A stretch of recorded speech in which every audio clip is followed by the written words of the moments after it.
ଗିରଫ। निशा मिश्रित बेआईन भाव में कफ सिरप बिक्री बेले चढ़ाऊ।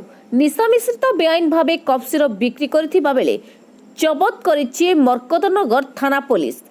जबत करा जायथिबा कफ सिरप मूल्य 4,15,000 टंका। एही भली बेआईन घटना रे संपृक्त थिबा 2 जन को गिरफ्त करिछि कमिशनरेट पुलिस।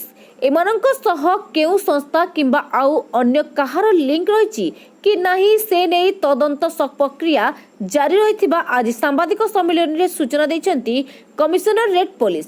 तेबे कफ सिरप रे मिसुथिबा नाइट्रोजेन 10 निशा टैबलेट तापरे 100 ml रो एही कफ सिरप बोतल रे पैकिंग करी बिक्री हेउथिबा 110 टंकार मूल्य रे प्रकृत कथा हेला मद भली एहा कोनोसी भाबे बासना न हेउथिबा बेले किछिटा अंशरे एहा मादक द्रव्य भली व्यवहार करा जाउथिला।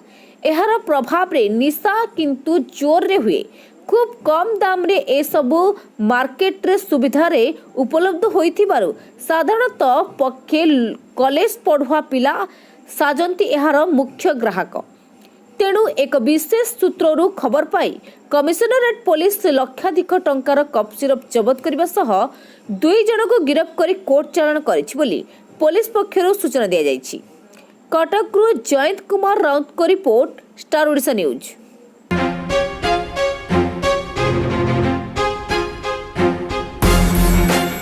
हम चैनल को लाइक करंतु, शेयर करंतु और सब्सक्राइब करंतु और बेल आइकन को दबाइबा ପାଇଁ भूलंतु नहीं। अधिक जानिबा ପାଇଁ लॉग ऑन करंतु www.starodishanews.com।